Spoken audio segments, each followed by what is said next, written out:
I have the privilege now of introducing our evening speaker, Bill Federer. We love Bill. He is just special to us, and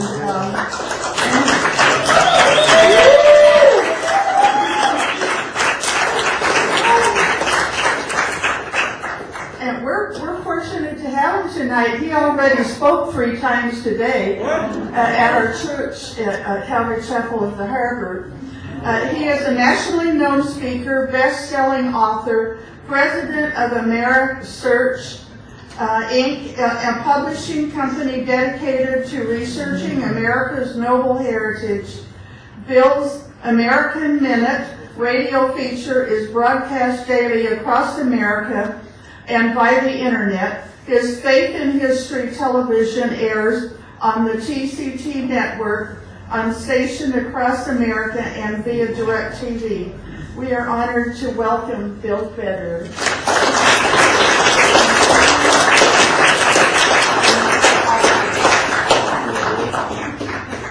Well, it is a big honor for me to be with you, and it is Gloria is doing such a tremendous job, and David Langman and all the rest of the team. So let's give more of a hand.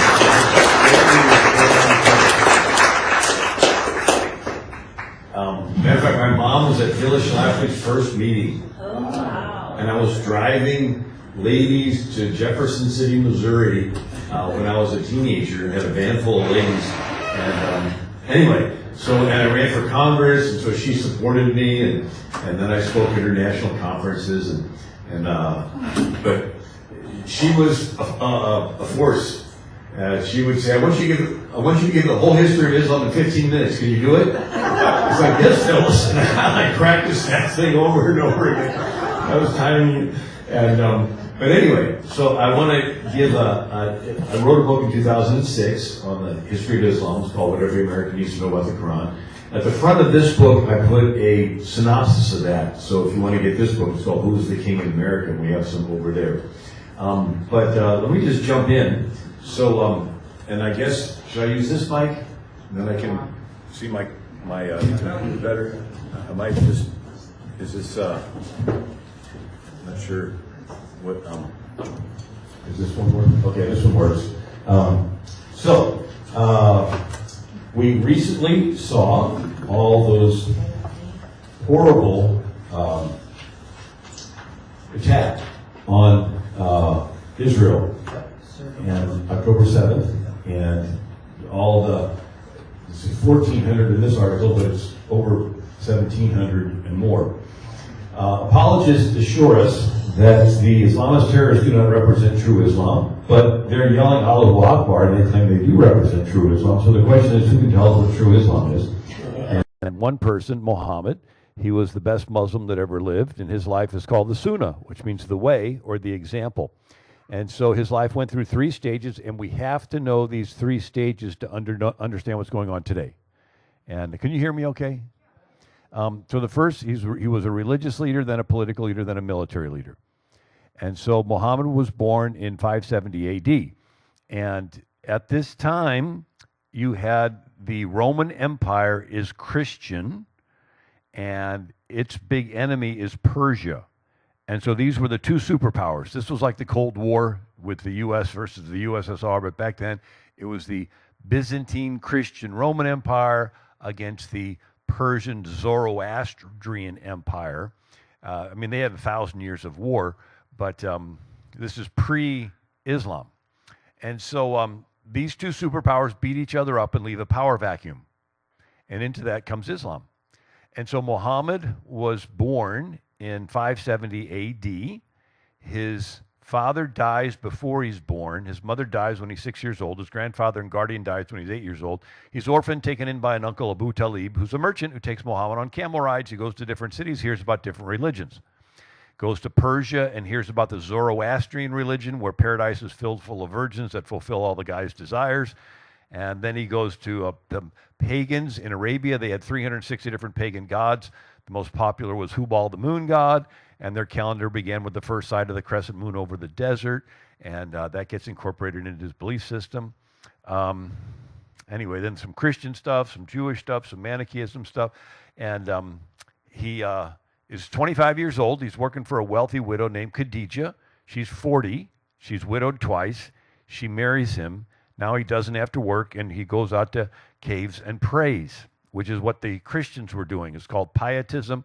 The Egyptian fathers, they would build platforms in the desert and climb on top and bake in the sun, thinking they're denying their faith, their flesh, and getting holier, or they would go into caves and pray.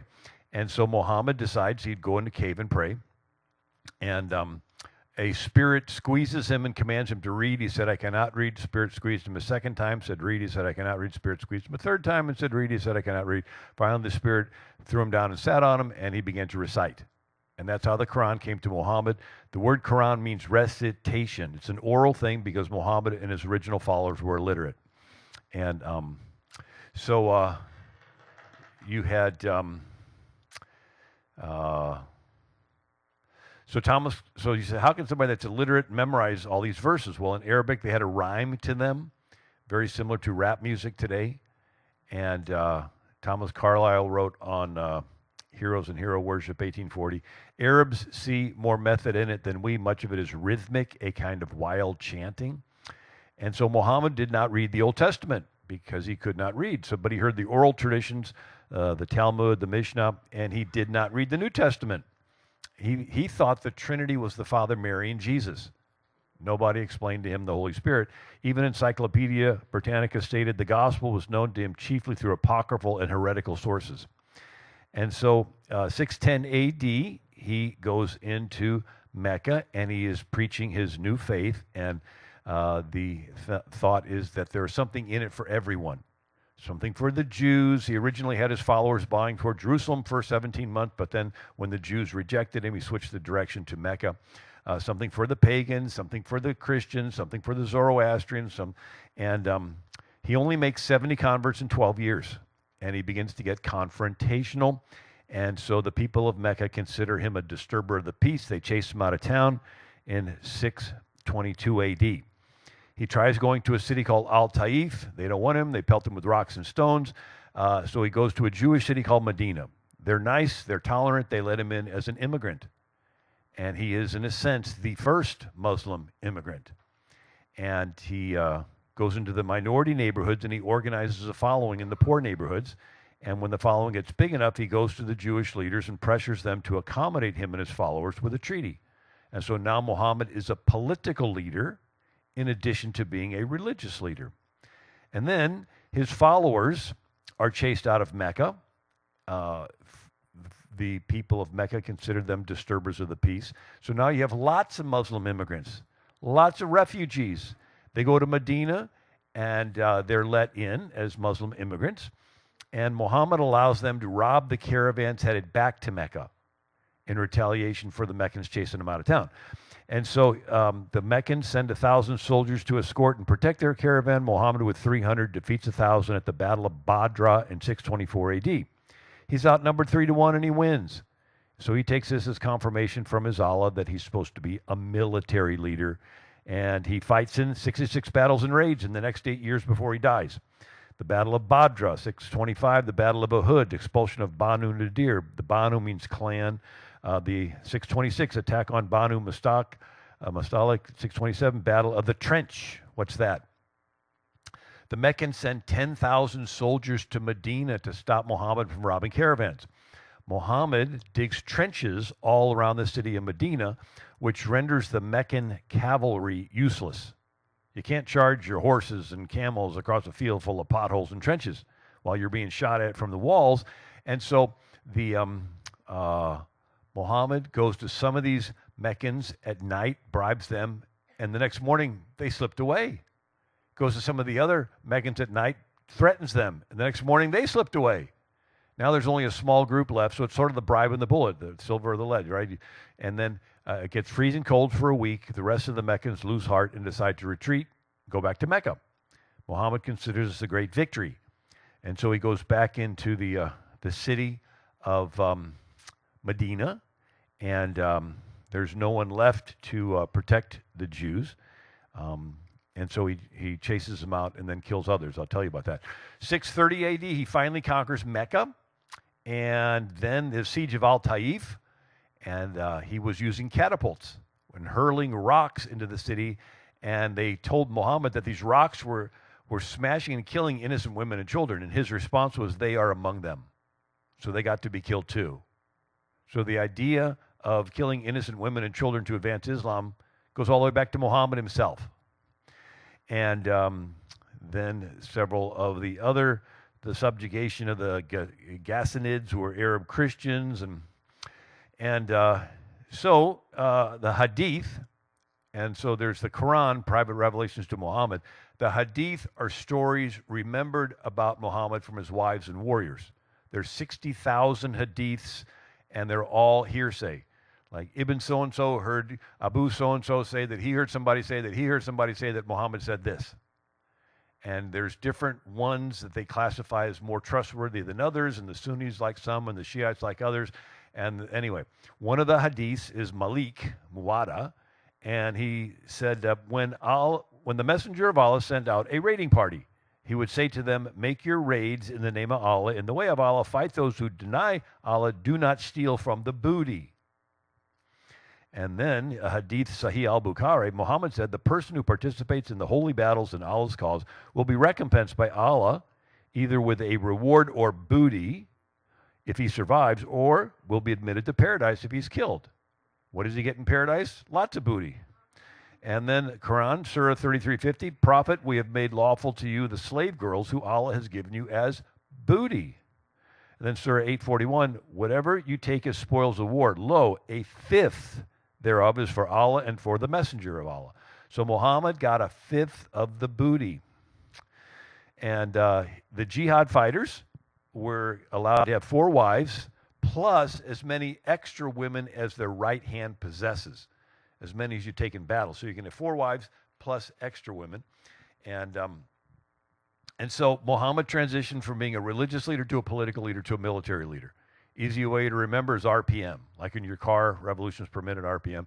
And so there's freedom for all religions in America, but Islam's not just a religion, because Muhammad was not just a religious leader. He was also a political and a military leader. So the effort to split the militant side away from the religious side is you're trying to split Muhammad, because he was all 3. Now, one of the attitudes was victimhood, where he claimed the people of Mecca were intolerant of him, and he was the victim of their intolerance. Therefore, he was justified in robbing the caravans headed back to Mecca. This is a departure from Jesus, where Jesus said, if you have evil things done to you, you do not retaliate, you forgive.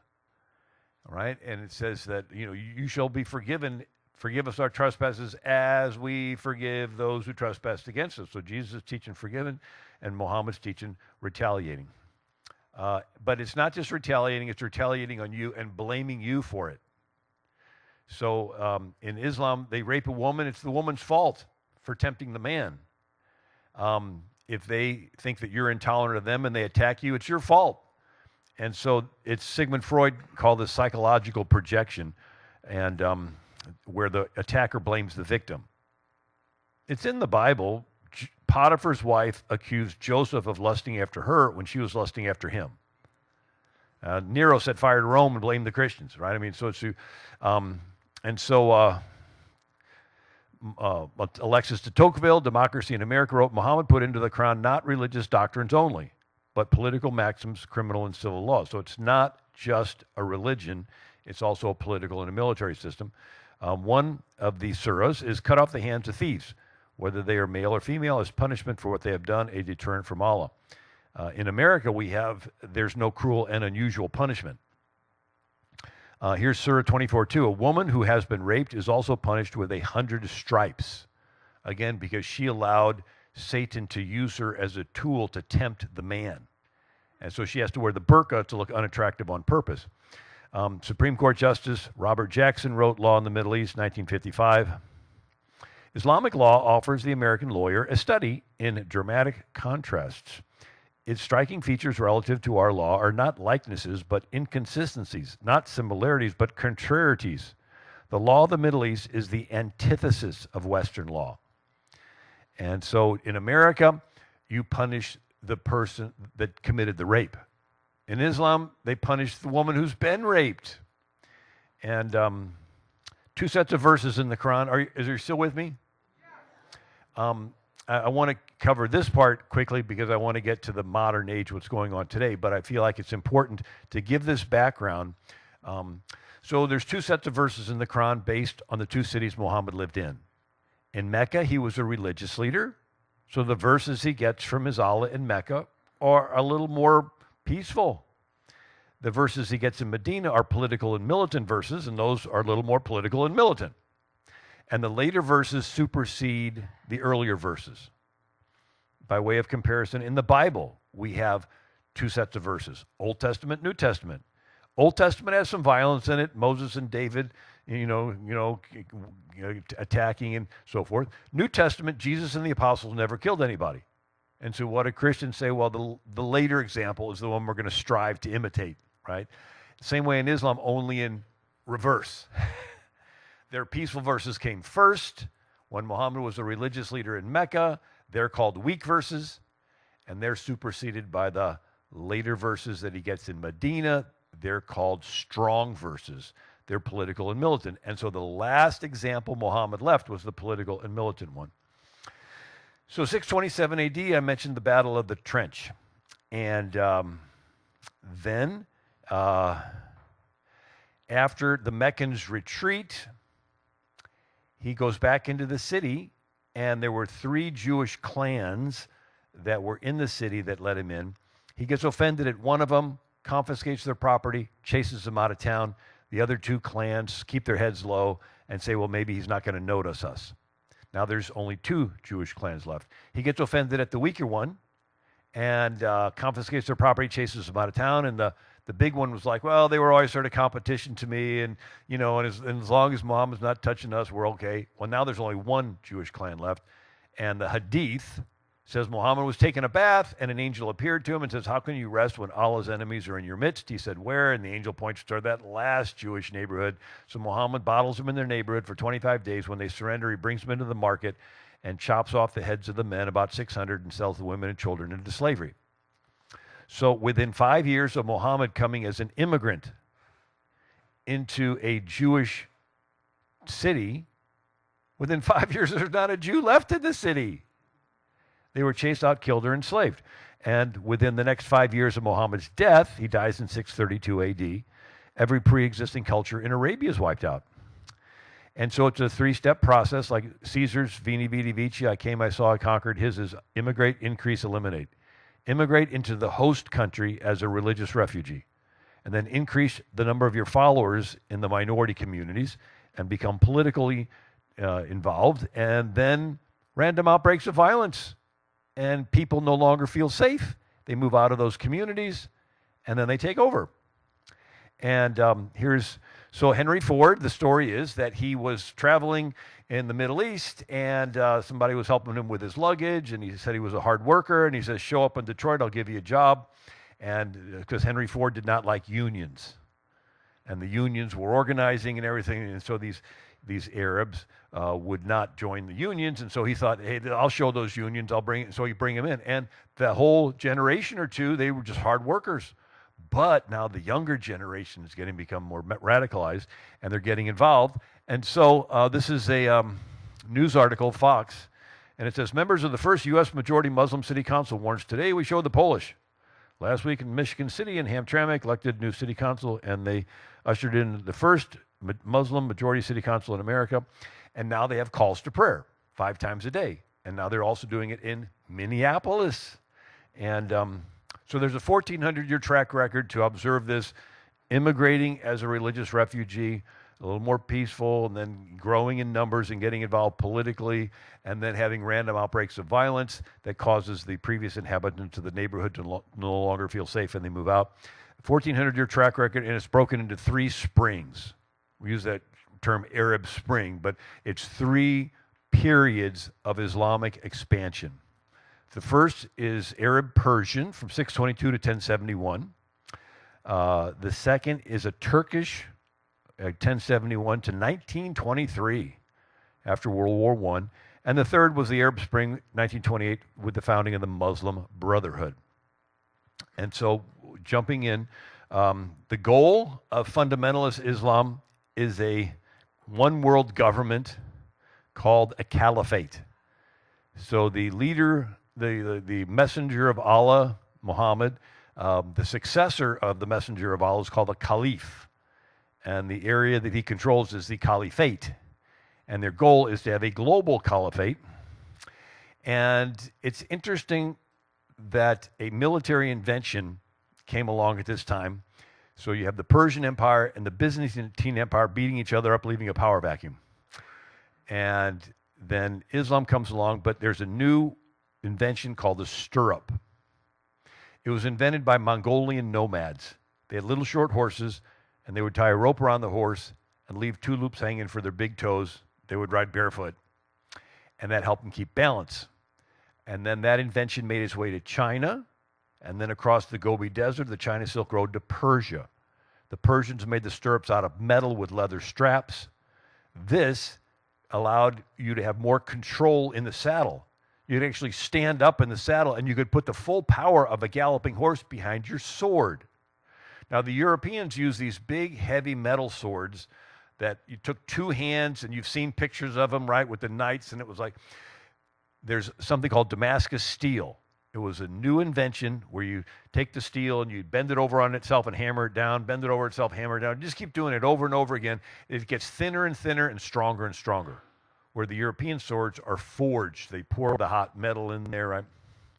And so these scimitar swords were curved and they were light, like a razor blade. So they could hold the reins of the horse in one hand, the scimitar sword in the other, their feet in the stirrups, and at a full gallop, they literally could slice someone in half. And you cannot outrun a charging horse. It was the fastest thing on the battlefield. They were unstoppable. And so here is the U.S. Supreme Court chamber in Washington, D.C. It has lawgivers throughout history.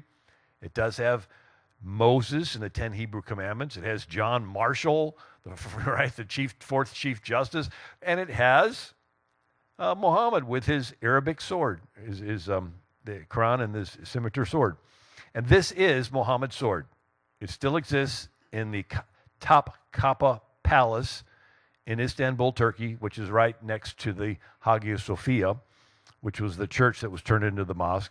And matter of fact, if you go there, they have a whole room full of swords from all the caliphs, right? Abu Bakr and Muawiyah and Caliph Ali. I mean, a whole room full of swords. And one of Muhammad's generals was Khalid ibn al-Walid. He was nicknamed the Drawn Sword of Allah because he was undefeated in 100 battles. And anyway, within 23 years of Muhammad's death, the Muslims conquered Yemen, which used to be a Jewish kingdom, down there at the bottom of Arabia. They conquered into Jerusalem, which had been a Byzantine Christian city since Constantine. They conquered Syria, which was the first country to completely be Christian. Did you know that? The name Christian was first used in Syria. And then the Apostle Paul evangelized Syria. Then they invaded into Armenia, which had been Christian. And it still is Christian, but it's being attacked.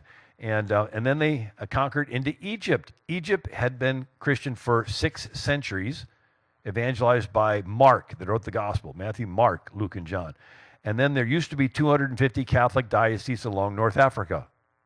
Morocco, Algiers, Tunisia, Libya. St. Augustine of Hippo was from Carthage.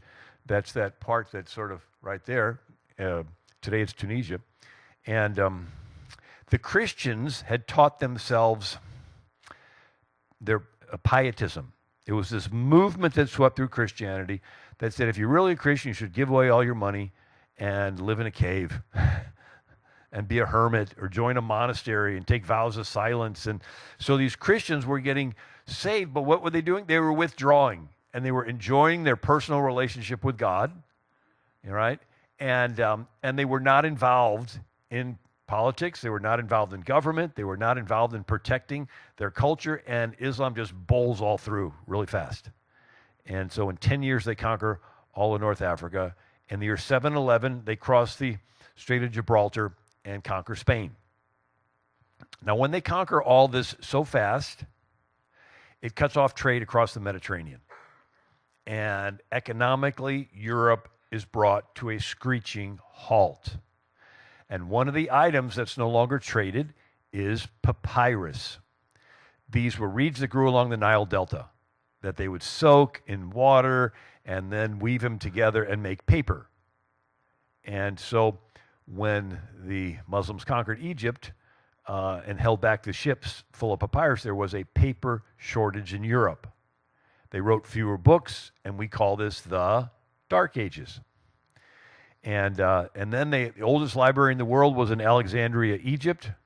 And they asked Caliph Umar what they should do with the books, and he said, every book that does not agree with the Quran, destroy, and every book that does agree with the Quran is redundant, because we have the Quran, so destroy them all. It took 6 months to burn them all. And so then there was the Muslim leader Tariq, and he, with his 80,000 soldiers, crossed the Strait of Gibraltar, and they land at a mountain. And the Arabic word for mountain is Jabal. So they called it Jabal Tariq. And if you say that a couple times, Jabal Tariq, Jabal Tariq, Gibraltar. So Gibraltar is Jabal Tariq, the mountain of Tariq. That's where the Muslims landed in the year 711 AD. And in 10 years, they conquered all of Spain, because Spain had all of these different kingdoms that were fighting amongst themselves. And then they crossed the Pyrenees Mountains. The Battle of Bordeaux in France. You have the Frankish army standing there on foot with their heavy metal swords. The Muslim cavalry comes, and in one pass, the cavalry annihilates the entire Frankish army. One pass, they turn around for a second, go at them, they're all dead. They were literally unstoppable. And so then there's the Battle of Tours with Charles Martel in 732 AD. He does not like the idea of standing in a field waiting for the cavalry, so he puts his men on top of a hill. And 30,000 of them, and packs them all together really tight, and it's hard to charge your horse up a hill, and horses hesitate charging into this pack of people. And then Charles Martel sent some men to sneak into the Muslim camp and free the booty, right? To free all the captives. And the warriors see the captives being let go. They leave the fighting to reclaim their captives, and the commander, Abdul Rahman, is yelling at them to get back to the fight. Abdul Rahman gets distracted. He gets killed. And now the Muslims cannot decide who their next commander is going to be. They pick up and they go back to Spain with their booty. And that's the Battle of Tours in 732 AD, just 100 years after the death of Muhammad in 632 AD. It's a 100-year military campaign. Then they attack Constantinople half a dozen times, but they're turned back because the Greeks have Greek fire. It's where they mix oil and sawdust and shoot it out of a hot oil cannon, so it's sort of like napalm. And that was the first Arab-Persian Spring, right? They captured Baghdad, and then the Persians convert. And then you have the Turkish Spring, beginning in 1071. So you have the Huns, and then from that area of the world, you have the Mongols, but one of those Mongol, Turkic type of people groups were the Turks, and there's two waves, the Seljuk Turks and then the Ottoman Turks. And so some definitions are helpful. The word Islam means submission to the will of Allah. A Muslim is one who has submitted to the will of Allah, and they think there'll be world peace when the whole world submits to the will of Allah. So it is a religion of peace. It's just their definition of world peace is world Islam. When your enemies are defeated, there's nobody left to fight, there's peace. And so the word peace means something to us, but it means something different to them. Sort of like Lincoln during the Civil War gave a talk. He says, we all declare for liberty, but in using the same word, we do not all mean the same thing, right? The North says liberty, it's freeing the slaves. The South says liberty, it's getting rid of the northern soldiers.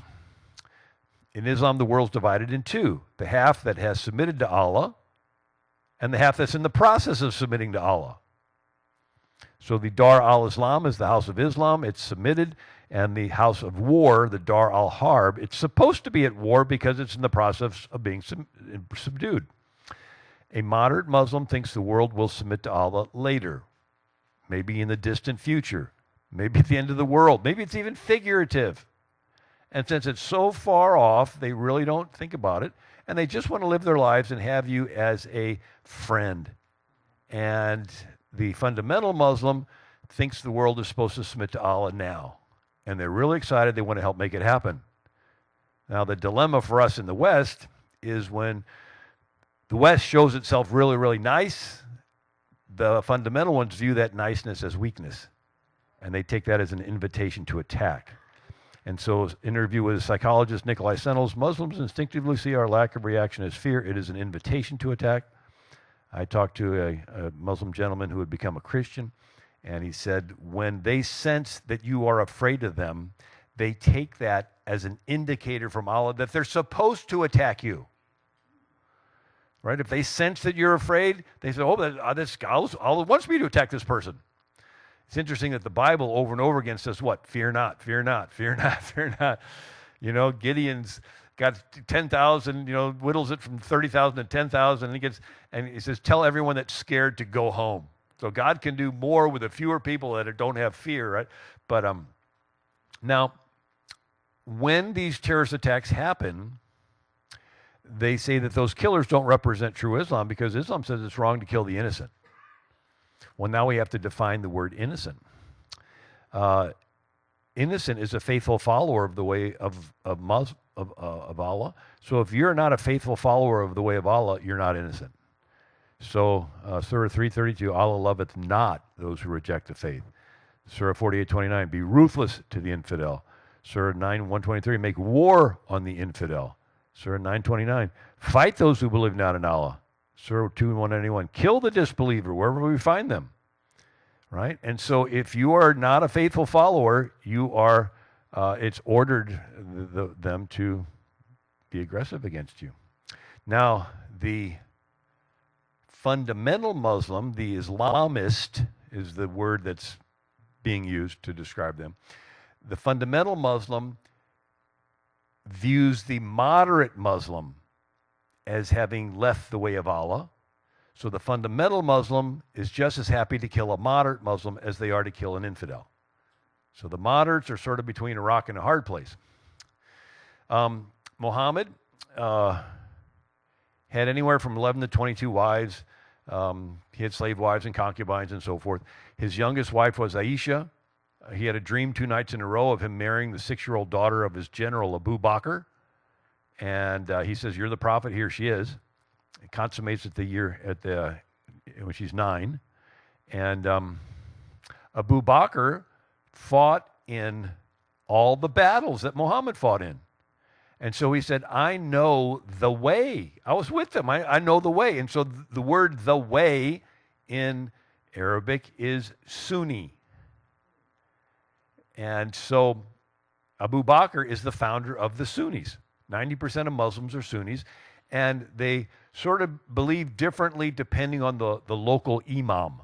And some are more moderate, some are less moderate. Muhammad had a daughter, Fatima. She's married to Ali. And the followers of Ali are called Shi'ali or Shiite. And 10% of Muslims are Shiite, mostly in Iran.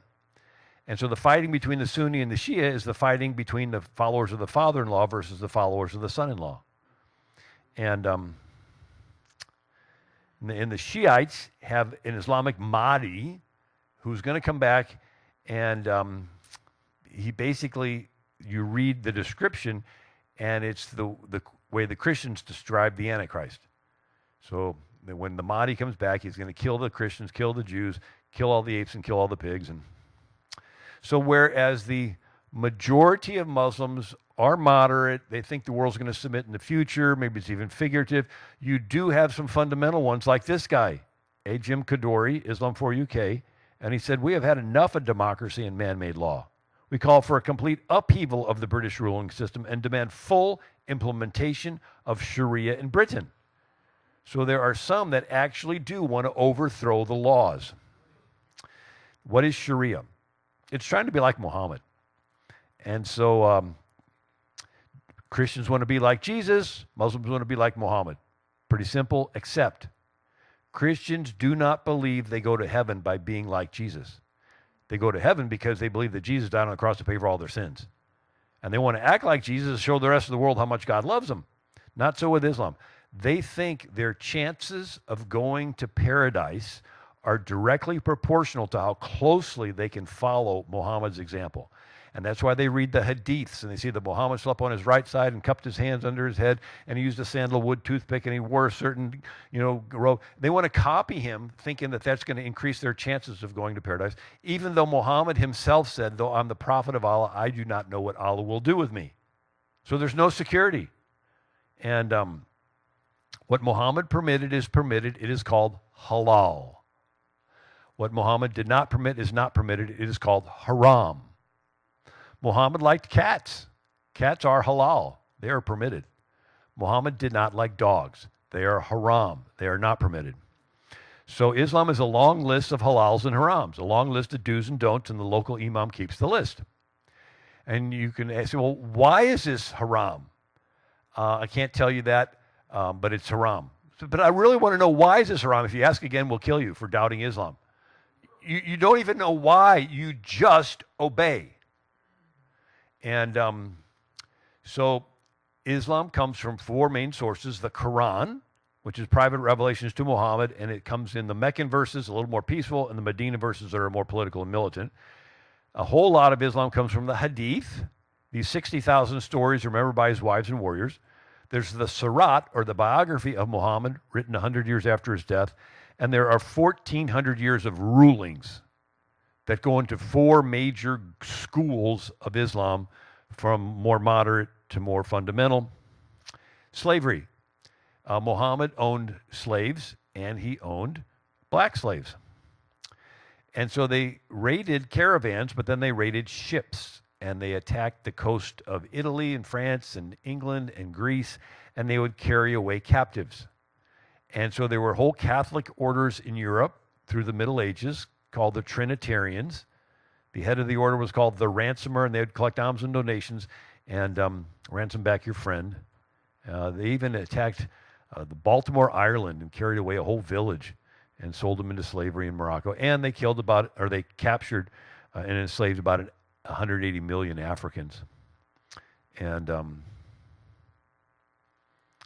then when Columbus discovers the New World, some of the greedy Spaniards enslave Native Americans, and then when you have a Spanish priest named Bartolomé de las Casas, contemporary of Martin Luther, but he gets the King of Spain to stop the enslavement of Native Americans, and so the greedy people say, where can we get more slaves? And someone said, Africa. And so that begins this African slave trade, where they buy the Africans from the Muslim slave markets. Timbuktu, where the canoe meets the caravan, the Niger River, Khartoum in Sudan, Tanzania, the Zanzibar coast. These were all big Muslim slave trading posts.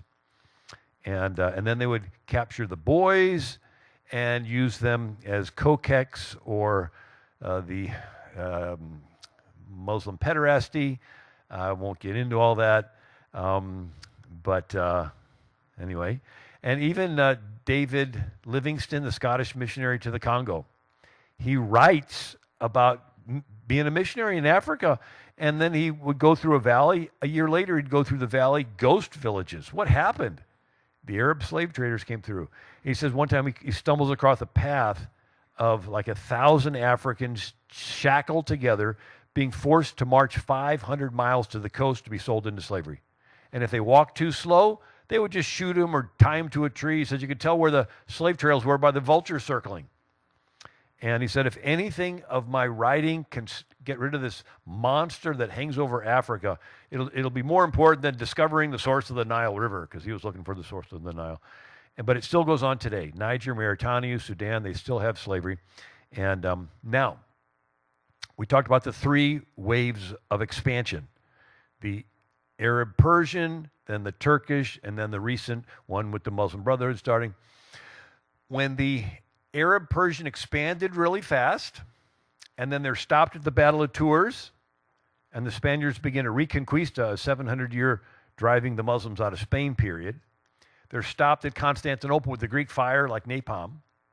They do expand further into India and down into Africa, but for the most part, they become moderate. And the Persians are a little bit more moderate, And the Syrian Christians were translating the Greek classics from Greek into Syriac into Arabic. And so you had Arabs reading Greek stuff, and they became scholars, and they studied math and science. And now they did not force the Christians and Jews to convert and become Muslims. Why? Because it was the Christians and Jews that were the tax base. The Muslims did not tax Muslims. And so once a year, the Christians, the non-Muslims, had to ransom their life with what's called the jizya. They had to pay an enormous ransom once a year. The stories of it were, they would, anyway,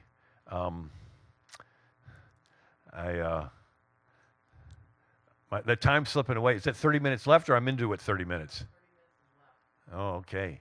So we got to go faster. So we go through. Al-Farabi was a moderate Muslim, and he incorporated science, philosophy during Islam's golden age. Avicenna was a prominent Persian scholar. He wrote on medicine and math. And Averroes was a philosopher in Spain, and he wrote on Aristotle and everything. And if you were to take a snapshot of the world, you would have thought that the Muslims were about to experience the Renaissance. The Renaissance is what? A rediscovery of Greek stuff. And so it all gets slapped down by this guy, Ghazali. And he's a mujahideen, a renewer of the faith. And he says, stop reading Greek stuff.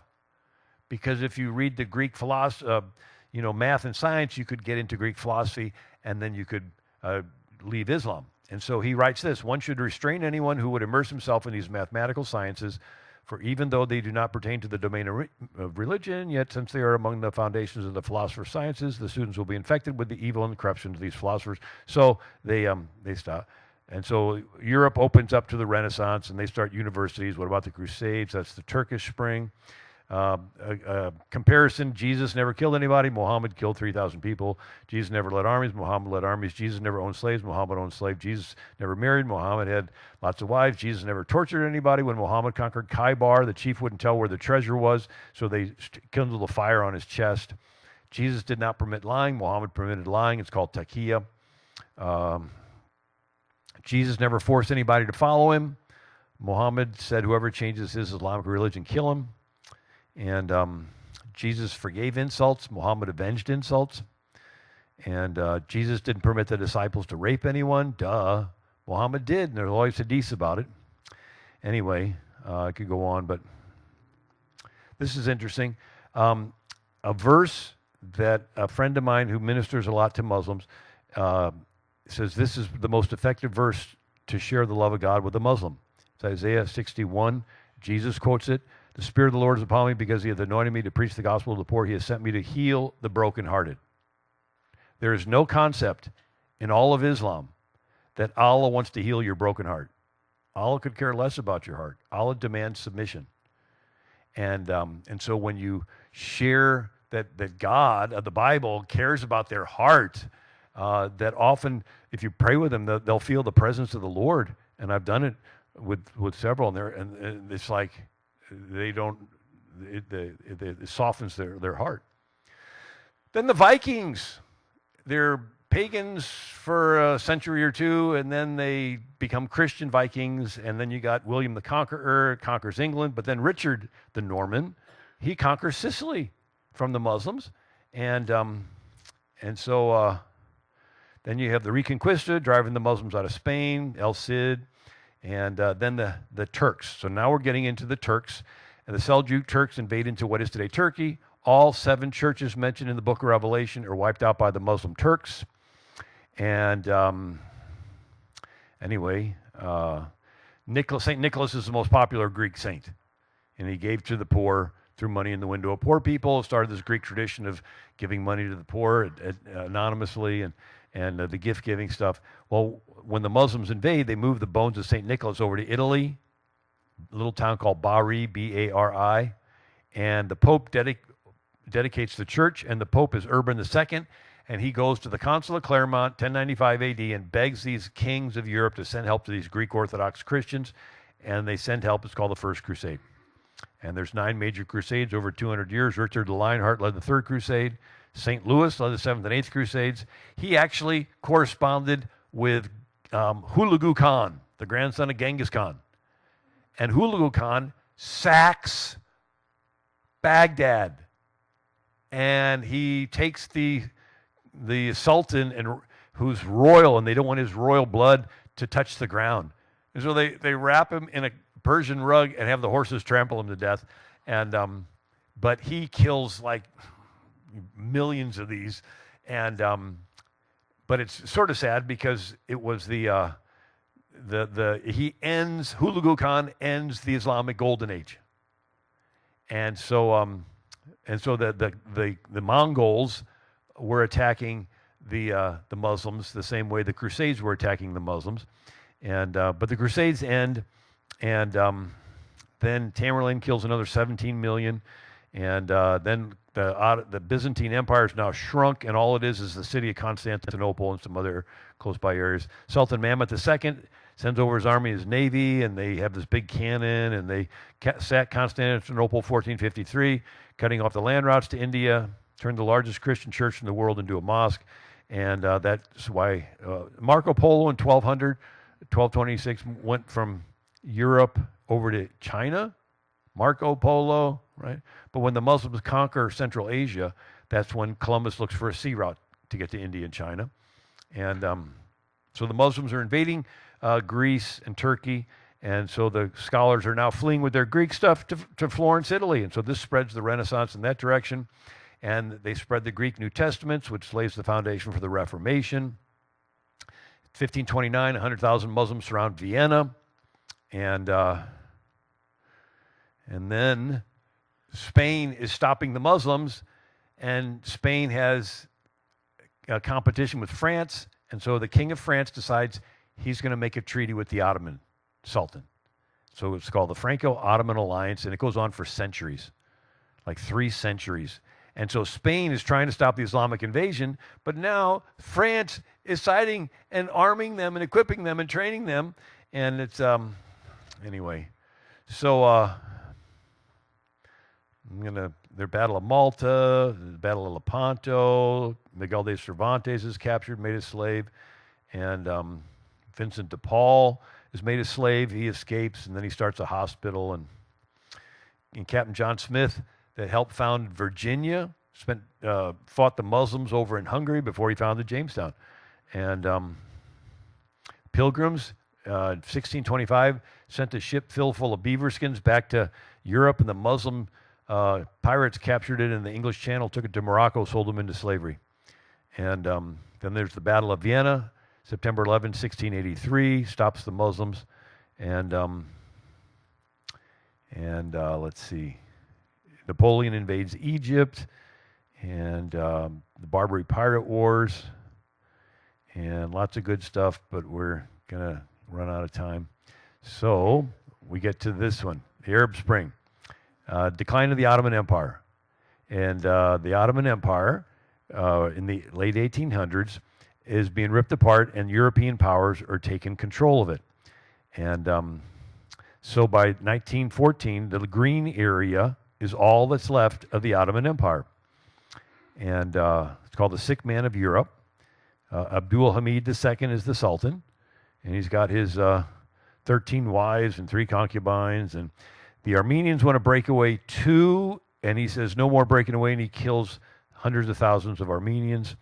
And so here's this picture of this journal, and it shows the Ottoman Empire, right, Turkey, and he's watching, the Britain and France and all these people, they're pulling away countries from the Ottoman Empire. And if left to itself, it would have collapsed. But then something happens, oil. So in the 1800s, where did oil come from? Well, before Pennsylvania, where did oil come from? No, before that. Whales. And they would have whale oil lamps. And they would chase these whales around the world for their blubber and boil it down into oil. And they were almost wiped out until oil was discovered in Pennsylvania, 1859, and then in Oklahoma, and then in the Middle East. in Iran, and then in Kirkuk, Iraq, which was part of the Ottoman Empire. And so Winston Churchill changes the British Navy from coal to oil. But Britain only has one oil well in the Sherwood Forest, of all places. And so Britain decides to make a treaty with the Iranians, and they start an oil company called the Anglo-Iranian Oil Company. They later changed the name of it to BP. Look at this sign. They're taking down the Anglo-Iranian Oil Company sign, and they're putting up the British Petroleum sign. So BP is the Anglo-Iranian Oil Company, and but Germany industrializes. There's no oil well, so they make a treaty with the Turkish Ottoman Empire because they have Kirkuk and Iraq where there's oil. And so half of World War I took place in the Middle East. And here is a picture of Kaiser Wilhelm II with Abdul Hamid II, and they're making a treaty. You provide us the oil, we'll give you the guns, right? And what do they do with the guns? They kill a lot of the Armenians. So Christian Bale did a movie called The Promise. It's a really good movie where it talks about these Germans going in there and whipping the Ottomans into their jihad frenzy, and they wipe out the Armenians. Anyway, so half of World War I is in the Middle East. The war ends. Woodrow Wilson wants us to create the League of Nations and join it, and the first thing the League of Nations was going to do was to come to the rescue of Armenia. And we say no because it's a globalist organization. And so between 1915 and 1922, you have the Young Turks. Have you ever heard that term, Young Turks? They were the three pashas, and they killed millions of Armenians. And they would march them into the desert. They killed Syrians, and this genocide. Teddy Roosevelt's trying to get America to come to the rescue, and we don't. And so after the war, Europe has its map redrawn. There's no more Austro-Hungarian Empire after World War I. Germany loses a whole bunch, Alsace-Lorraine and whatever. Well, guess what? They redraw the map of the Middle East. There's no more Ottoman Empire that's been around for 700 years. And so you have France taken apart, Italy once apart, Russia once apart, and Britain once apart. And it's called the Sykes-Picot Treaty. And during the war, there was a Jewish chemist from Russia. Remember the Fiddler on the Roof? The Jews left Russia. Well, one of the families was the Weizmann family, and Chaim Weizmann. He's a chemist in London, in England. And the British are running short of explosives. You're fighting a war, you need explosives. And so he comes up with a bacterial fermentation process to make acetone, a needed solvent to make explosives. It's ethanol to butanol to acetone. And after the war, the British are so thankful, they want to make him a sir or a knight. And he goes, no, I'd really like a homeland for the Jewish people. And so you have the Balfour Declaration, where the Jews say, hey, we just got rid of the Ottoman Empire, and we have all this land. We're going to call it the British Mandate, and we're going to give it to the Jews. And now it's interesting that the idea of Jews going back and resettling the Holy Land came from Christians out of the Second Great Awakening revival. And so here is a book, Jeffrey Alderman, Jewish Chronicle. The Balfour Declaration was born out of religious sentiment. Arthur Balfour was a Christian mystic who believed that the Almighty had chosen him to be an instrument of the divine will, the purpose of which was to restore the Jews to their ancient homeland, perhaps as a precursor to the second coming of the Messiah. And then it goes, the declaration was thus intended, Balfour Declaration, to assist in the fulfillment of the prophecy, biblical prophecy. This appealed to Lloyd George, believing in the prophecies of a Bible he knew inside and out. And then, so you had the Second Great Awakening revival in America, and you had people called millennialists who discovered in the Bible that Jesus is going to come back as the Messiah and rule and reign for 1,000 years. And the word 1,000 is millennial. And so, but they said before this can happen, the Jews are supposed to be back in the Holy Land. And so here's the book, Prophets and Millennialists. And so these Christians in England would go to the synagogues and go to the Jews and would plant the seed. You guys need to think about going back there. And Anita Shapira wrote Israel a History. Says the idea of Jews returning to their ancient homeland as the first step in world redemption seems to have originated among a specific group of evangelical English Protestants that flourished in England in the 1840s. They passed this notion on to Jewish circles. And so one of the Jews was Theodor Herzl, and he organizes the first Zionist Congress in 1897. And who attends? But Henri Henry Dunant, the founder of the International Red Cross, the first recipient of the Nobel Peace Prize. And so he's supporting the Jews going back. And Lord Balfour said, my personal hope is that the Jews will make good in Palestine, eventually found a Jewish state. It's up to them now. We've given them their opportunity. The British mandate is exactly the borders that God gave Moses. It goes from Syria and Iraq down to Arabia and Egypt, Mediterranean, right? And this guy throws a monkey wrench in the whole works. His name is Lawrence of Arabia. He's a lieutenant in the Cairo. And he's sent on a reconnaissance assignment to meet with the Arabs, the Sharif of Mecca, and see if the Arabs would be willing to help the British defeat the Turks. And rather than just reporting back, he takes it upon himself to promise the Arabs that if they will help the British defeat the Turks, they will get all the land in the Middle East.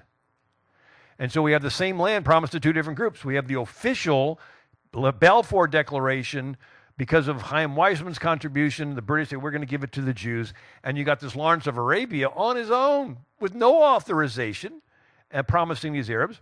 And Lawrence of Arabia admitted he lied to them. He writes in his book, Pillars of Wisdom, 1922, had I been an honest advisor to the Arabs, I would have advised them to go home and not risk their lives fighting for such stuff.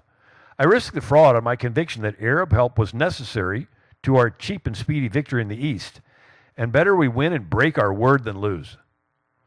For being a successful trickster and to prevent this unpleasantness arising, I began in my reports to conceal the true stories of things.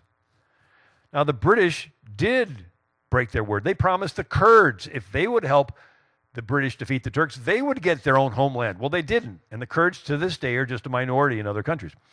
So the same land is promised to two different groups. One group is authorized, the Balfour Declaration. One group is unauthorized, this Lawrence of Arabia making this promise. Well, the Arabs that believed Lawrence's promise was the Sharif of Mecca, Hussein ibn Ali al-Hushimi. And he was Hashemite, which was the name of a clan that Muhammad was from. And so the Hashemite clan was in charge of Mecca from the 10th century on and all the holy places in Mecca. And believe it or not, the Hashemites were relatively tolerant because they had Muslims coming from around the world for their Hajj, 5 pillars of Islam. The 5th one is once in your life, you're supposed to make a pilgrimage to Mecca. And they're coming from Indonesia, they're coming from all these places, and they don't all believe all exactly. And so it was like, okay, let's just get along. And so the Hashemites were more moderate. And And so the pilgrimage was more or less a traditional thing. And but here's the Sharif of Mecca, Hussein ibn Ali al-Hushimi, and he's called a modernist. Again, he sought common ground for those inside and outside of Islam, known for peace building and interfaith cooperation. And so during the Armenian genocide by the Turks, the Sharif decreed April of 1918 that the Syrian land should, quote, protect and take good care of everyone from the Jacobite Armenian community living in your territories. Defend them as you would defend yourselves. They are the protected people of the Muslims. Right? So here's this Sharif. He's pretty moderate. And he has a son named Fazl. And Fazl was, after the British got all that land of the Middle East, they had part of it that was called Iraq, and they gave Iraq to Fazl, the son of the Sharif of Mecca. And he's more moderate. And in the movie with Peter O'Toole, Alec Guinness played the Fazl. And here's a picture of Chaim Weizmann, the Jewish chemist, and King Fazl. They were like friends. And here's what King Fazl wrote in 1919. We feel the Arabs and Jews are cousins, and having suffered similar oppressions at the hands of power stronger than themselves, we look with the deepest sympathy on the Zionist movement. We wish the Jews a most hearty welcome home. Now, he thought he was also going to be king of Syria, in addition to Iraq, because of the promise of Lawrence of Arabia. Now, the Sharif of Mecca says in 1918, the resources of the country are still virgin soil and will be developed by the Jewish immigrants. that the country is, for its original sons, for all their differences, a sacred and beloved homeland. So here is this Hashemite Sharif of Mecca, and again, he's welcoming the Jews back. And so this is the area that the Jews had, and then this is Iraq. And they're like, we can get along. And now Syria. So Fazl thought he was going to get Syria. But at the San Remo conference in 1920, France wanted the mandate for Syria.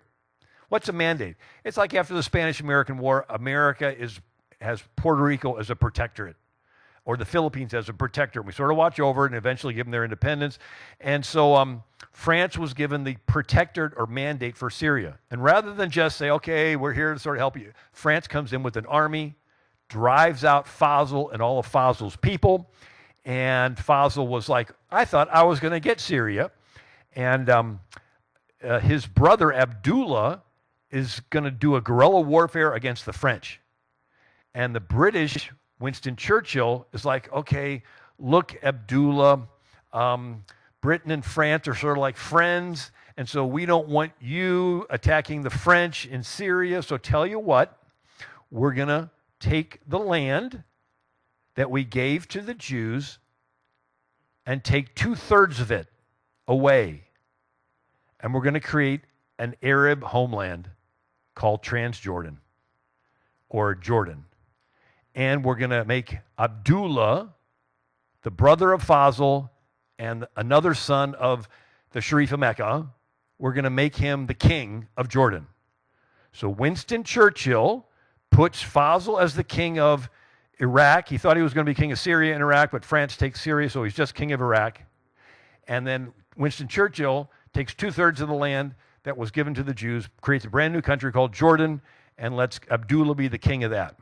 But Abdullah even liked the Jews. And so here you have Abdullah with Winston Churchill, another picture with Winston Churchill, and then there's Abdullah. And this is what Abdullah wrote. He's the king of Jordan. He writes an essay, As the Arabs See the Jews, published in the American Magazine, 1948, before the 1948 Arab-Israeli War. He says, no people on earth have been less anti-Semitic than the Arabs.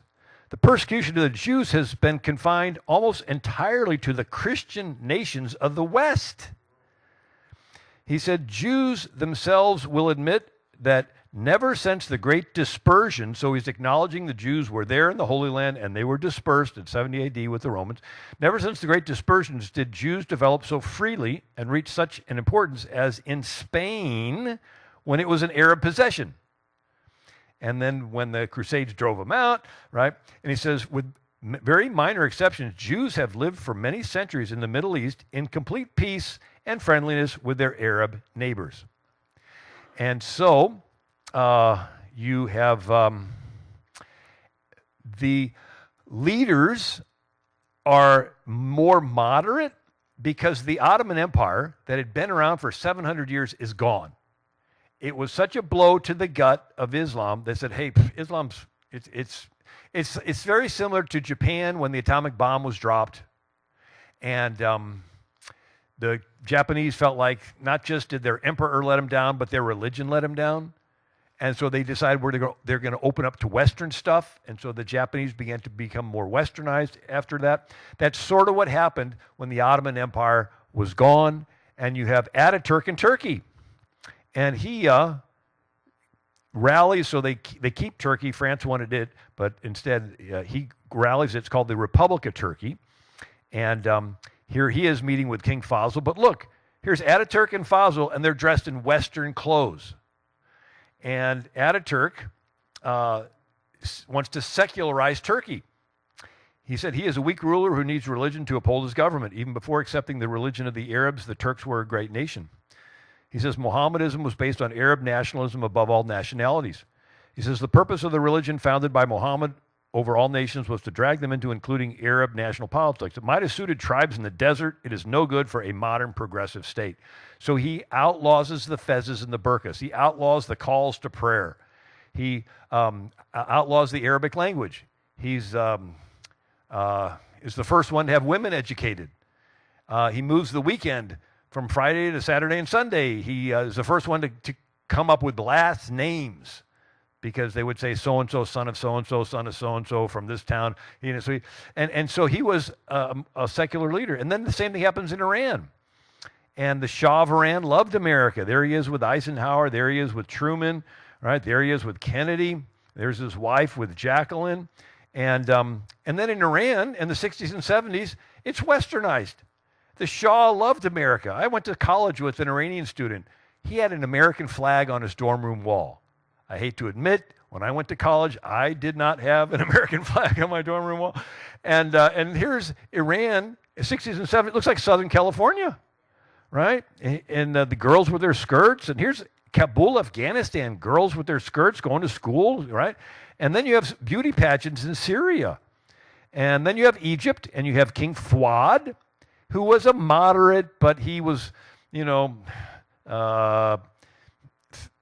making hints that he was maybe side with Russia, and so he was toppled in a CIA-affiliated project called FF, but then in taking Fuad's place is Nasser. And Nasser is, again, more moderate. Here he is, Time Magazine. Here's women wearing stylish dresses in Egypt. Again, it looks like Southern California. Here's girls in their swimming suits in Cairo, Egypt. And here he is with his family. And Nasser says, 1958, I met with the head of the Muslim Brotherhood, and he sat with me and made his requests. What did he request? To make wearing the hijab mandatory in Egypt and demand every woman walking the streets wear a tarha scarf. I told him my opinion was that every person in his own house decides for himself the rules. He replied, no, as a leader, you are responsible. I told him, sir, you have a daughter in the School of Medicine. She's not wearing a tarha. If you're unable to make one girl who's your daughter wear the tarha, you want me to put a tarha on 10 million women myself? And so what happened? How do we go from the Middle East becoming more westernized, and now it's fundamental? What happened? Remember this guy, the Sharif of Mecca? And his one son, Fazl's the king of Iraq. His other son, Abdullah's king of Jordan.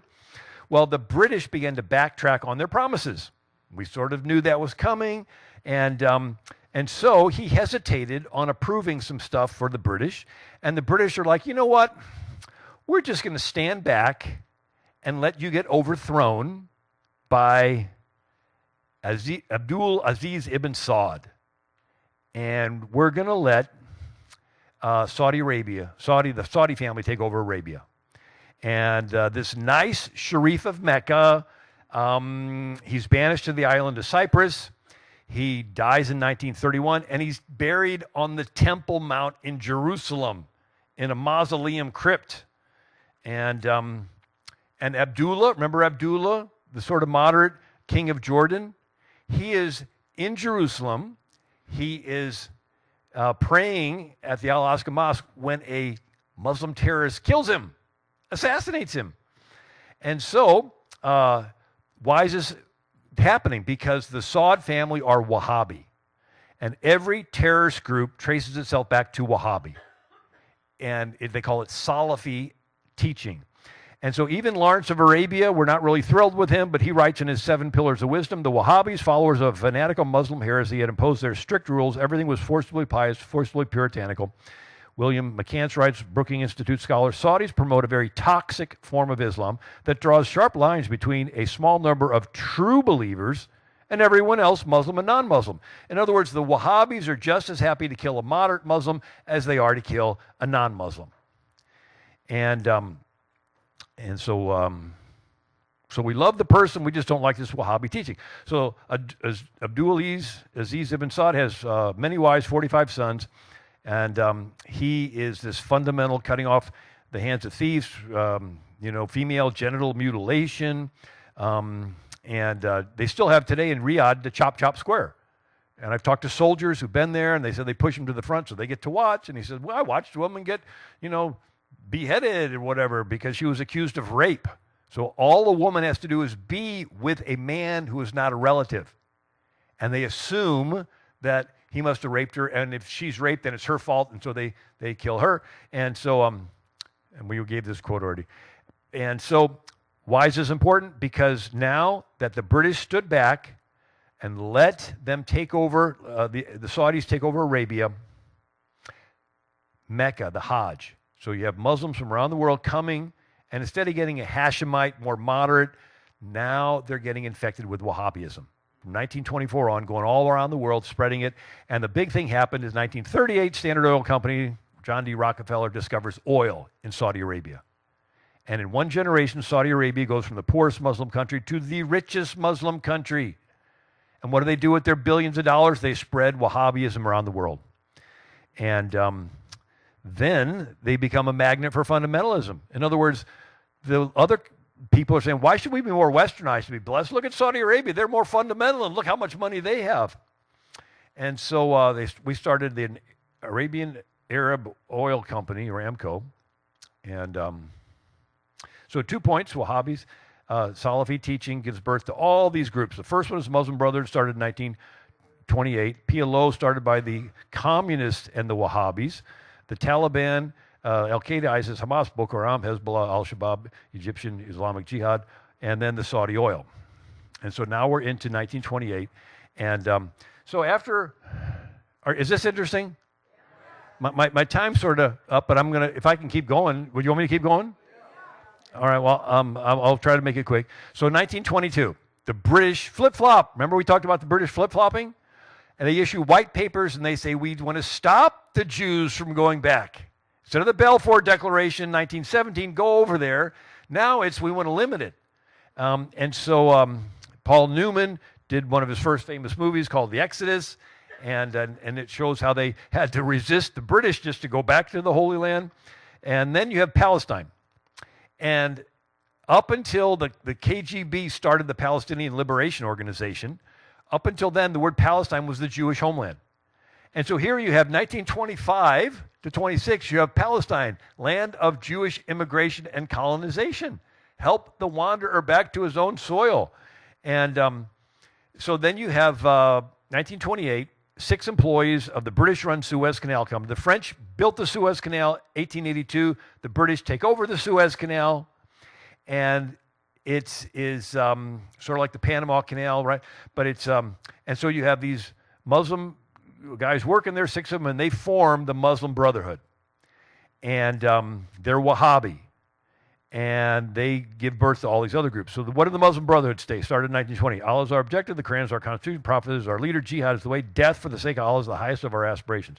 And the Muslim Brotherhood bases their strategy on the 2 cities Muhammad lived in. Mecca, Muhammad was a religious leader. Medina, Muhammad becomes a political military leader. So the Muslim Brotherhood said, look, let us infiltrate every one of these countries in the Middle East where there's leaders who have become westernized, and we'll just infiltrate as religious Muslims, and then when the signal's given, boom, we become political militant and assassinate them. And so that's their plan. They come into host countries just as religious Muslims, and they're waiting and waiting and waiting until the signal's given, then they become political and militant. And now, while this is going on, the British have the mandate for the Middle East. They've given the land to the Jews, but now that Abdullah has part of the Jordan and then takes control of the Jerusalem for a while, you have the Mufti of Jerusalem, and he's Wahhabi. And his nephew is Yasser Arafat. But the Mufti of Jerusalem makes a treaty with Hitler. And he says, you hate the Jews, we hate the Jews. And so he helped raise an Arab legion of Muslims to fight alongside the Nazis. And then when the Jews were killed during World War II, that's when you have even FDR, and he did, turn away a ship full of Jews, the St. Louis, but he thought they were going to get off the boat in Cuba, but then they got turned away. Anyway, but FDR said, in one of the blackest crimes in all history, begun by the Nazis, the wholesale systematic murder of the Jews in Europe goes on. Jews are threatened with annihilation. And so FDR was wanting to help the Jews go back, and he does the Yalta Conference, 1945, February. At the Yalta Conference, FDR gives away half of Europe to the communists. It's like, thanks a lot, FDR. This is only 2 months before he dies. He shouldn't have been negotiating. On his way back, he's on the ship called the USS Quincy. He's coming back through the Suez Canal. He stops, visits with King Fuad of Egypt, and he visits with Abdul Aziz ibn Saud, the king of Saudi Arabia. And supposedly, he was going to talk to them about helping the Jews go back, but he gets blindsided. And this king of Saudi Arabia says, Jews are terrible, terrible, terrible. And FDR writes back to him and says, gee, I didn't know all this. Thanks for educating me on all this history and everything. And they agree to a secret oil for security agreement where the Saudi king says, look, we will give America all the oil you can use as long as you build a military base and defend us. And so FDR goes back to America, writes a letter to him dated April 5th, 1945, promising as long as he was president, America would not recognize a Jewish state. I assure you that I would take no action in my capacity of chief of the executive with regard to the question of Palestine. A week later, FDR is finally dead. The next president's Truman, and he does recognize Israel. The story is that Truman was in World War I, and he had a Jewish friend, and they ran the PX together, and then they come back to Kansas City. They start a business together, a haberdashery, which is a men's clothing store. And his name was Eddie Jacobson. And so Harry S. Truman and Eddie Jacobson are good friends. One's a Baptist and then a Jew. And so now Truman's president. And Chaim Weizmann, who's the British say we're going to give up our mandate. Now that the United Nations is formed, we're just going to give the mandate to the United Nations. And we're going to do it on May 15th, 1948. And America was not going to recognize Israel. And so Chaim Weizmann's visiting Washington, D.C., gets a phone call. Truman gets a phone call from Eddie Jacobson, and he says, Harry, Mr. President, Harry, look, Chaim Weizmann's come halfway around the world. Just spend a few minutes with him. And because of that friendship, Truman says, okay. He meets with Chaim Weizmann, likes him. Chaim Weizmann decides you have a chance to change the world by letting the Jews go back. And Harry S. Truman says, okay. And so the 1948 Democrat Party platform, President Truman, by granting immediate recognition to Israel, led the world in extending welcome to a people who have long sought freedom. We pledge full recognition to the state of Israel. We affirm the state of Israel to the right of self-defense. This is the Democrat Party platform. And so immediately after the recognition of Israel, all right, May 15th, 1948, the Arab countries attack. And so it's the 1948-49 war. The Jews miraculously win. And here's King Abdullah of Jordan, remember him? It's during this 1948 war that he seizes the Temple Mount. And at first we're like upset about that, but then the Temple Mount was the rallying cry for all these Muslim countries to get together and attack Israel. And once the most moderate of the Muslim countries takes the Temple Mount and says it's already now under Arab control, it sort of took the wind out of the air out of the balloon for these other Muslim countries to say we got to wipe Israel out because we got to get the Temple Mount back, but we already have the Temple Mount. So it in a sense helped to calm the situation around. Abdullah again was a Hashemite, and he was more moderate. Who negotiates the peace treaty after the 1948 Arab-Israeli conflict? But Ralph Bunche. He's the first African-American to receive the Nobel Peace Prize. And so King Abdullah Jordan was at the Al-Aqsa Mosque when a Palestinian terrorist connected with the Muslim Brotherhood assassinates him. And anyway, David Ben-Gurion asks Einstein if he wants to be the second president of Israel after Chaim Weizmann, but he declined due to his age. And he says, my relationship with Jewish people became the strongest human tie.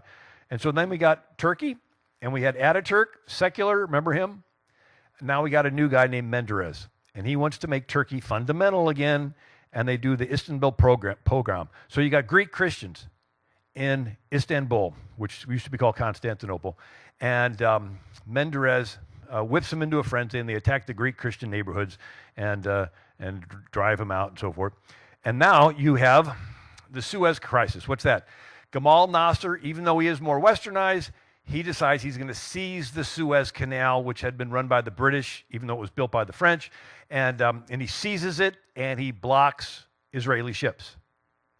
And so Israel, with France, with Britain, invades, takes control of the Sinai Peninsula, takes control of the Suez Canal, and it was Eisenhower that told the Jews, look, just give up the Sinai Peninsula, and you'll have land for peace. So Eisenhower was one of the first ones to give this, give up this land that the whole entire Sinai, give it all up and you'll have peace. Well, it didn't happen. And then you have the KGB, and they're starting, after World War II, countries of Europe were trying to dig themselves out of the post-war, and the KGB would send in agents that would do critical theory, critical race theory, and it's what? It's you observe a country and identify all the groups economically, racially, religiously, socially, and you call some victims and others oppressors, haves and have-nots, and you organize protests, organize riots, you pit them against each other to create internal violence and chaos. You co-opt the media to blame the new leader of the new republic for all the problems, and when he falls in popularity, you do a coup or a rigged election and you replace him with a Soviet puppet. And so the KGB would start all FARC in Colombia, and ELN in Bolivia, and FARC in Colombia, and they would, but they started the PLO.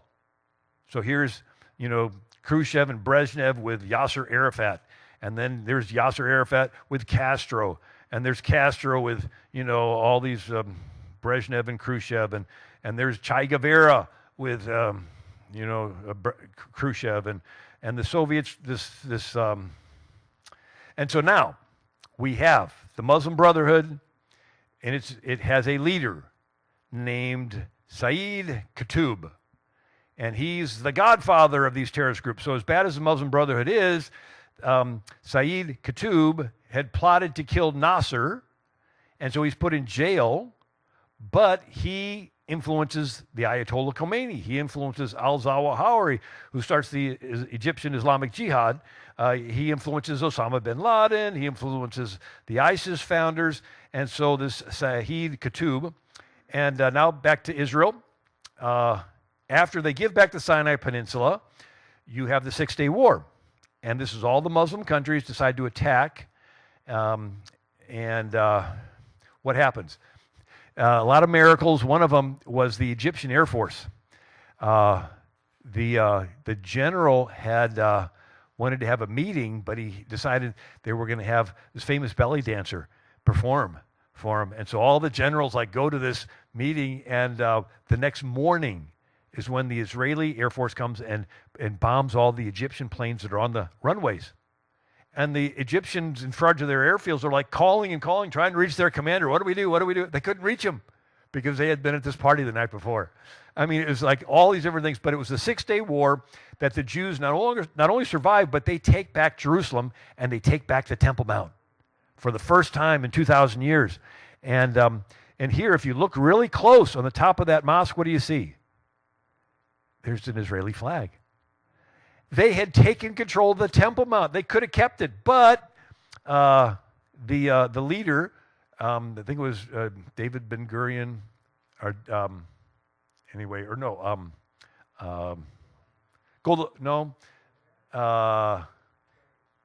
it was the general, Moshe Dayan.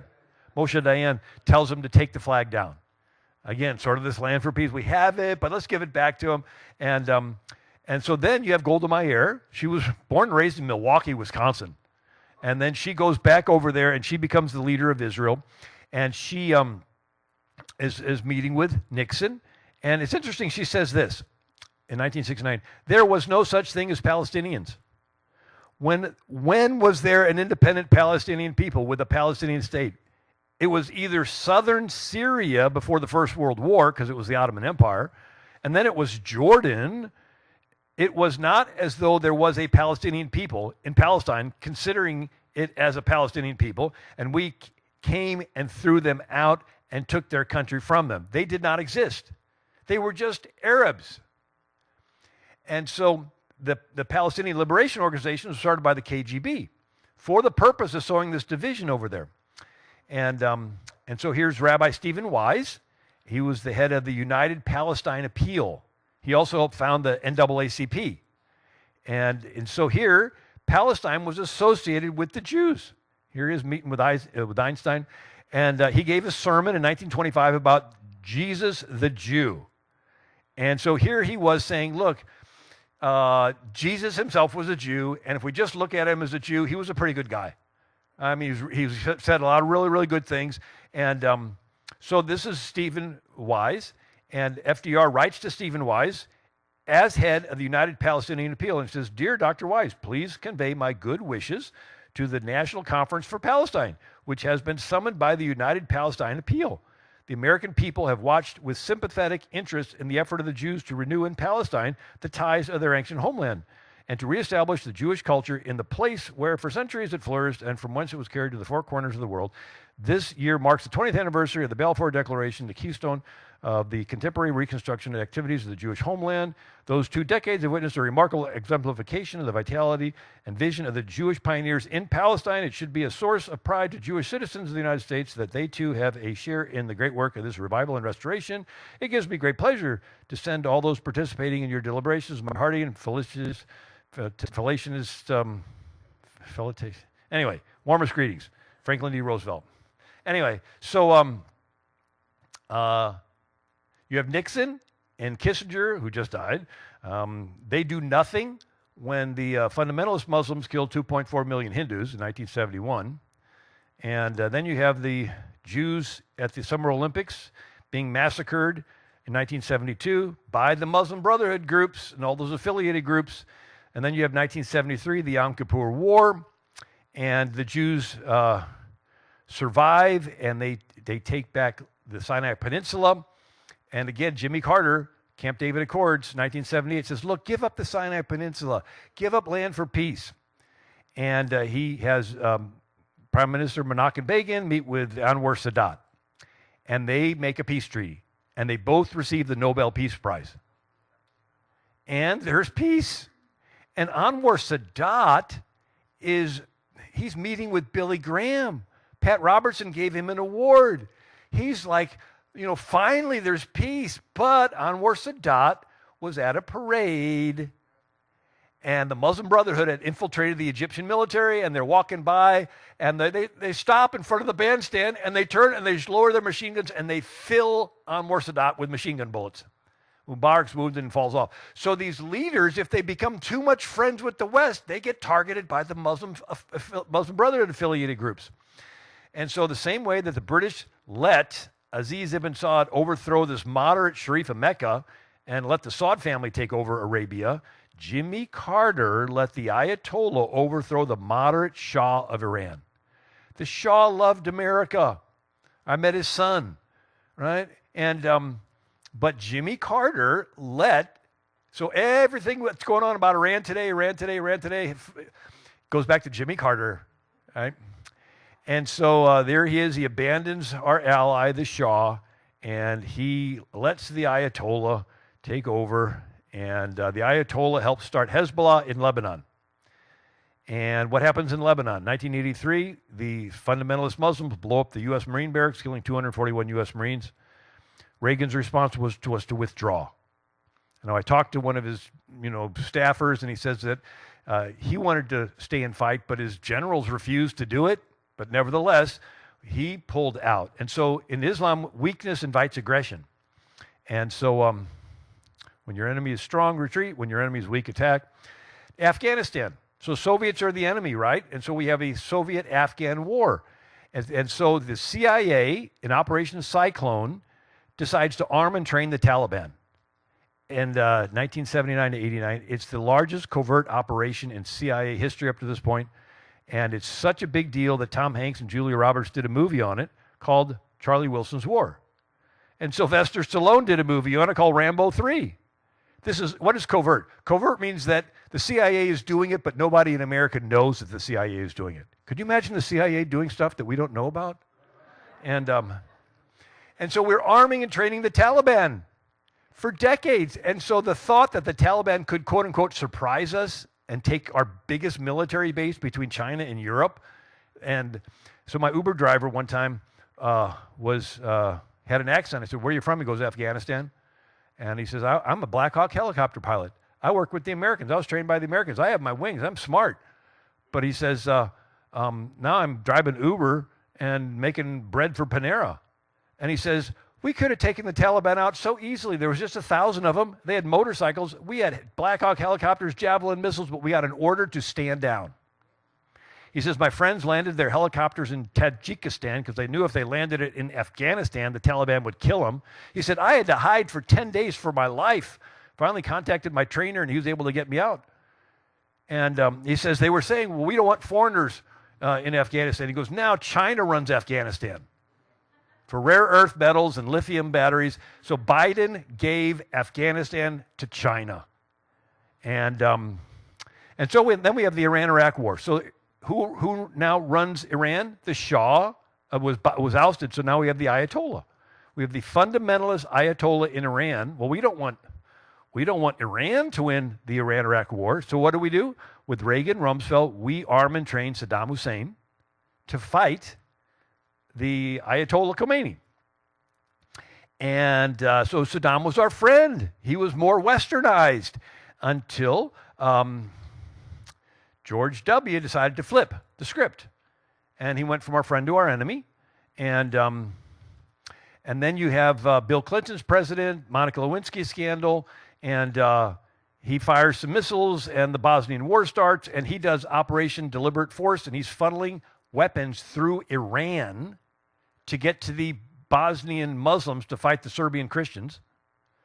And there's a movie called Wag the Dog, Dustin Hoffman, Robert De Niro, about a president running for re-election caught in a sexual scandal, and they hire this Hollywood producer to fabricate a war in Albania, which borders Serbia, to draw attention away from his sexual scandal.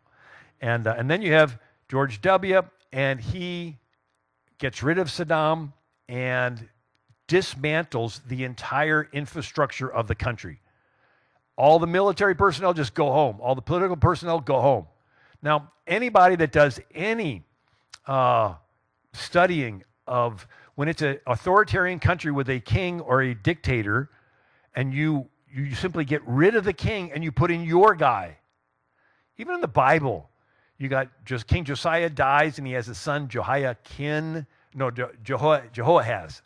And so Egypt comes, and after 3 months gets rid of the Jehoahaz, and he puts in Jehoiakim the brother. But leaves the entire structure in place and says, okay, I put you in, we want tax money. And then when Babylon comes, it gets rid of that guy, puts in another guy and says, okay, you're now our guy, we want your tax money. And so when we went in there and we totally dismantled the entire infrastructure, it left chaos, and out of that chaos came ISIS. And so David Kilcullen, former chief strategy, State Department, Office of Coordinator for Counterterrorism, says there undeniably would be no ISIS if we had not invaded Iraq. So under Obama, we let the Taliban leaders free from Guantanamo Bay. Under John Kerry, the ISIS committed genocides over in Syria and Iraq. And so we, Los Angeles Times in Syria, militias armed by the Pentagon fight those armed by the CIA. So we're giving guns to all these different groups. And then we take out Libya, and then they're doing gun running from Libya to Syria, and with Hillary. And we're like arming and training the terrorists. So remember Iran, the Afghan-Soviet war? And we're arming and training the Taliban. One of the Taliban fighters was named Osama bin Laden. And he starts Al-Qaeda with all the training and everything that America gave him. And we're like arming it so much, and these Christian communities are getting crushed, that Tulsi Gabbard introduces a bill saying, it's called Stop Arming Terrorists Act. It's like, hello, let's stop arming the terrorists. And so when Trump gets in, Time magazine says, President Trump ends covert plan to arm Syrian rebels. So it's like, let's stop this giving guns to the bad guys. And Trump meets with Benjamin Netanyahu, moves to the capital, recognizes the capital of Israel as Jerusalem. And then we have the Turkish leader, Ataturk, runs for office as a moderate, gets in, turns into a fundamental dictator, and then we have lots of more stuff. But then we have Afghanistan, and Biden completely pulls out and leaves all those weapons for the Taliban. And even Marjorie Taylor Greene was asking questions. Did the weapons we leave for the Taliban find their way to Hezbollah and Hamas to be used against Israel? And then all the billions of dollars that our country is giving to Iran, is any of that going to weapons to be used against Israel? And then the big thing for Iran was not the money we gave them, is that we took away the restrictions for them selling oil.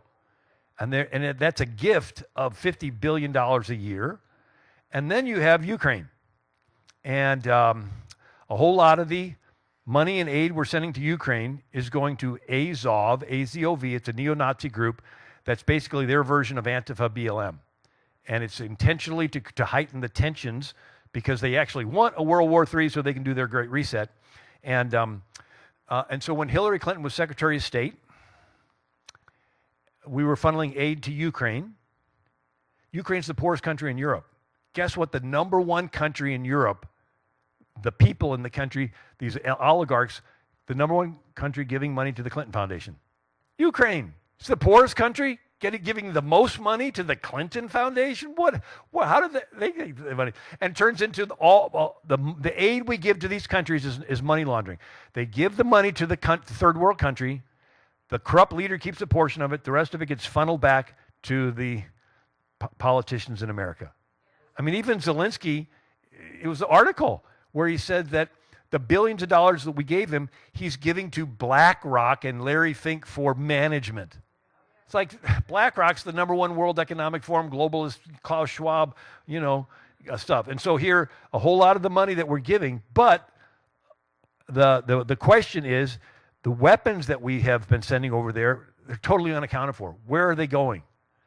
And a lot of these Azov people are fundamental Muslims, and the thought is that some of those weapons could be finding their way to Hamas. And then the ceasefire thing, if you understand Islam, it's when your enemy is strong, they attack, but when your enemy stops attacking, that means that you're winning. And so when we say we're going to do a ceasefire, we are sending a signal that they're winning. That's what goes into their mind. And here's the article. Attack on Israel. Russia says NATO weapons transferred to Ukraine are being used to strike Israel. And here's this little country, 9 million Jews, surrounded by 400 million. And then they're coming to South America. They first come with their money, but now they're coming in with their groups into... So this has got percentages. This is Muslim population in Trinidad, Tobago, Guyana, Suriname, and so forth. And we have now a Hezbollah chapter in Venezuela, and they're infiltrating the drug gangs, and they're coming across the border by the thousands. And they're being bussed and shipped and flown to cities all across America. And so I just thought I'd come and give you a little encouragement tonight. Now, I thought this was interesting. So Hamas was founded in 1985 out of the Muslim Brotherhood, and the son of the founder of Hamas is Mossab Hassan Youssef. He grew up in Palestine, and he saw how ruthlessly the Hamas terrorized their own citizens. In other words, they were friends of his, that the Hamas accused them of working together with the Jews. And he saw them tortured to death. And he goes, I know them. They weren't working with the Jews. And he saw that his people were torturing these poor people to death. And he says, you know what? If this is the way they act before they get in control, what are they going to do once they're in control? And so from 1997 to 2007, Youssef secretly warned Israelis of impending suicide attacks to save their lives.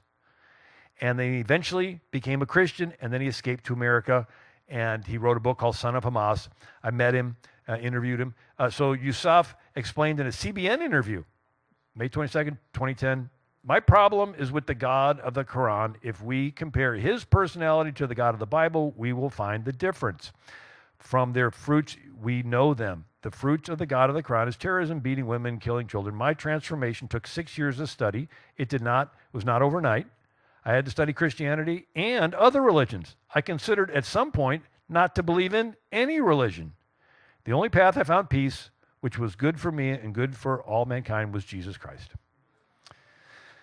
So I have a book and a DVD. You've been so kind to listen to me for so long, and so I'll end with that. God bless you.